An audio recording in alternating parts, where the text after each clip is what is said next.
SNS 속 다양하고 재미있는 이슈를 살펴보는 코너. 오늘도 SNS 속 우리 지역 화제의 인물과 이슈가 된 소식들을 살펴봤습니다.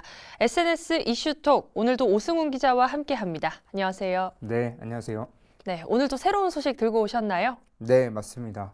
일사년 새해부터 마음이 좋지 않은 소식들을 가지고 와서 마음이 좋지 않은데요. 윤석열 대통령을 향한 김영환 충북지사의 메시지와 이에 반발하는 민주당 의원들의 SNS 소식을 제가 살펴봤습니다. 어떤 소식들이 있는지 다 같이 한번 만나보시죠. 네, 첫 번째는 윤석열 자비와 위로를인데요. 어떻게 보면 지금 탄핵 전국 속인데 윤석열 지지자에 대한 내용일까요? 네, 맞습니다.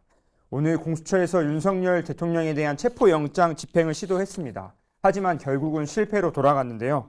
윤 대통령의 향후 거취에 대해서 온 국민들의 관심이 쏠린 가운데 김영환 충북지사의 SNS 글이 그 발언이 굉장히 좀 화제가 되고 있거든요. 먼저 내용을 살펴보면 김영환 충북지사는 윤 대통령을 위해서 위로와 자비의 기도를 부탁한다. 이런 말을 단양에 있는 구인사에 가서 최근에 했는데 네. 이 발언이 굉장히 화제가 되고 있어서 영상으로 한번 먼저 만나보겠습니다. 이 구인사를 너무나 사랑했던 우리 윤석열 대통령께서 여러 가지 어려움을 겪고 계십니다. 여러분께서 위로와 자비의 기도를 보내주실 것을 부탁드리겠습니다. 네, 지금 영상을 보고 왔는데요. 어떻게 보면 이 시국에 굉장히 논란이 될 법합니다. 민주당 의원들은 가만히 있었을까요? 네, 해당 글로 인해서 이 민주당 의원들의 강한 반발을 사기도 했습니다. 그 소식도 제가 준비를 해봤는데 다음 소식을 통해서 한번 만나볼까요? 네, 다음 보겠습니다.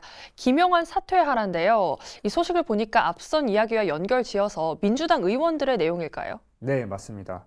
이 더불어민주당 이강희 의원은 상당히 강한 어조로 김영환 지사의 발언을 비판하는 SNS 글을 올렸습니다. 같이 한번 보면 김영환 지사님 사퇴하세요. 진정 윤석열의 대통령직 복귀를 바라십니까? 이런 글을 남기면서요. 헌정질서를 파괴하고 지금도 이 정당한 법 집행을 거부하고 있는 윤석열에게 어떻게 위로와 자비의 기도가 필요합니까? 이런 글을 올리면서 비판에 동조를 했거든요. 네, 지자체장과 국회의원 간에 서로 다른 목소리를 내는 모습입니다. 두 분의 사진도 준비하셨다고요? 네, 맞습니다. 사진을 보시면 이 김영환 지사와 이강희 의원 이렇게 굉장히 활짝 웃고 있는 모습이지만 네. 서로를 향한 비판의 어조가 굉장히 좀 수위가 높아지면서 속마음은 좀 타들어가는 게 아닌가 이런 생각이 듭니다. 네, 도지사와 지역 국회의원 간의 갈등의 골이 더 깊어지는 것 같은데요. 아무쪼록 새해가 된 만큼 더 원만한 합의를 통해 잘 이어나갔으면 좋겠습니다. 세 번째 소식으로 넘어가 보겠습니다. 네. 세 번째는 전 세계에 말씀드립니다인데요. 이번엔 어떤 내용일까요? 네, 이번에는 이광희 더불어민주당 충북도당위원장이 SNS에 올린 글입니다. 전 세계에 말씀드립니다. 대한민국은 반드시 내란을 진압할 것입니다. 이런 글을 남겼거든요. 그래서 직접 이렇게 태극기가 그려진 문양을 올리기도 하고 우리는 민주공화국 대한민국 국민입니다. 이런 의지를 드러내기도 했습니다. 네, 태극기 사진을 이렇게 인용하니까 뭔가 더 눈에 띄는 것 같기도 한데요. 국정조사에 대한 언급도 진행했다고요? 네, 맞습니다. 이 위원장은 칼바람 투쟁의 현장 국회는 빛의 혁명으로 지켜졌고 그 힘으로 탄핵 가결의 고비를 넘겼다. 이런 글과 함께 이 국민의 대표 기관인 국회도 국정조사를 통해서 내란의 진상을 낱낱이 밝히고 또 헌정 질서를 바로잡는 일에 힘쓰겠다. 이런 의지를 강하게 드러내기도 했습니다. 네, 아침 일찍부터 체포영장 집행을 시도하고 있는 것 같은데 쉽지 않은 모양새입니다. 다음 소식으로 넘어가 보겠습니다. 다음 소식은 경호처에 경고한다인데요. 이번은 어떤 내용일까요? 네, 이 글은 SNS 사실 더불어민주당 송재봉 의원이 또 올린 글입니다. 송 의원은 본인의 SNS를 통해서 대통령 경호처에 강하게 경고한다 이런 글을 올렸거든요. SNS를 보시면 경호처는 내란 수괴 체포에 협조해야 합니다. 이런 글과 함께 헌법과 법률을 위반하면서 윤석열의 내란 성동에 가담한다면 역사와 국민 앞에 씻을 수 없는 죄를 짓는 것이다. 네. 이렇게 경고를 했는데요. 이 사진 한번 보시면 굉장히 비장한 표정으로 네. 이렇게 프로필 사진까지 바꿨습니다. 네, 지금 굉장히 비장한 표정인데요. 오늘 오전 윤석열 대통령의 체포를 시도했죠. 그래서 법원에서는 체포영장의 예외사항도 기재해놨다던데 어떤 내용일까요? 네, 맞습니다. 이 체포영장에는 형사소송법 110조와 111조 조항은 예외로 한다. 이렇게 적어놨거든요. 그 두 조항을 제가 살펴보니까 군사상 비밀을 요하는 장소, 그리고 공무원 직무상 비밀에 관한 곳은 책임자의 승낙 없이 압수 또는 수색을 할 수 없다. 이렇게 못 받고 있는 내용인데요.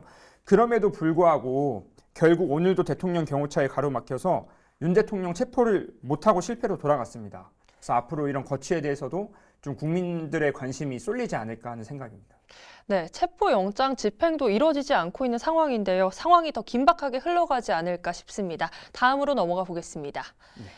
오늘의 마지막입니다. 국민의힘 엇갈린 행보인데요. 소개해 주시죠. 네. 먼저 이 국민의힘 이종배 의원 SNS 글에 새해맞이 인사 글을 올렸습니다. 먼저 글을 한번 보시면 이른 아침 충주시민 해맞이 행사에 다녀왔습니다. 이렇게 올렸는데 이 국가 애도 기간이라 사실 해맞이 행사가 상당히 많이 취소된 모습이었거든요. 네. 그러면서도 여객기 참사에 따른 이 애도 분위기를 고려해서 차분함 속에 추모의 시간도 갖고 행사도 대폭 축소했다. 이런 글을 올렸는데 사실상 문제는 이렇게 좀 활짝 웃는 모습에 떡국을 같이 자원봉사자들과 나눠 먹는 좀 웃는 모습을 올렸거든요. 네. 이로 인해서 좀 여론의 문매를 맞지 않았나 이런 생각이 좀 듭니다. 네, 이렇게 국민의힘 이종배 의원과는 또 다르게 서승우 충북도당 위원장은 다른 분위기의 사진을 올렸다고요? 네, 맞습니다. 이 서승우 충북도당 위원장은 새해 첫날 충운탑에서 호국 명령의 뜻을 기리며 이런 글을 올렸는데요. 이 국민의힘 시도 의원들과 함께 이 충운탑을 찾아서 헌화도 하고 묵념도 하고 이런 시간을 가졌습니다. 그래서 사진을 보면 굉장히 좀 침통하고 좀 그런 무거운 분위기 속에 충운탑을 찾아서 호국 명령을 위해서 이렇게 묵념하는 사진을 올렸는데 같은 날 또 같은 시각 비슷한 시각에 굉장히 좀 상반된 그런 걸 올려서 어떻게 보면 같은 국민의힘 내에서도 좀 여론이 엇갈리고 서로 좀 엇갈린 그런 행보를 보인 게 아닌가 그런 비판들이 좀 있거든요. 네, 굉장히 대조되는 분위기인데요. 대통령 탄핵에 따른 체포 시도에 무안공항 여객기 참사까지 새해부터 무거운 소식만 전해드리는 것 같아서 안타까운 심정입니다. 하루빨리 전국이 안정되고 국민들의 민생을 위한 일에 지혜를 모아주면 좋겠습니다. 오늘 소식은 여기까지입니다. 오 기자 수고했습니다. 네, 감사합니다. 핫 컨텐츠 앤 뉴스 HCN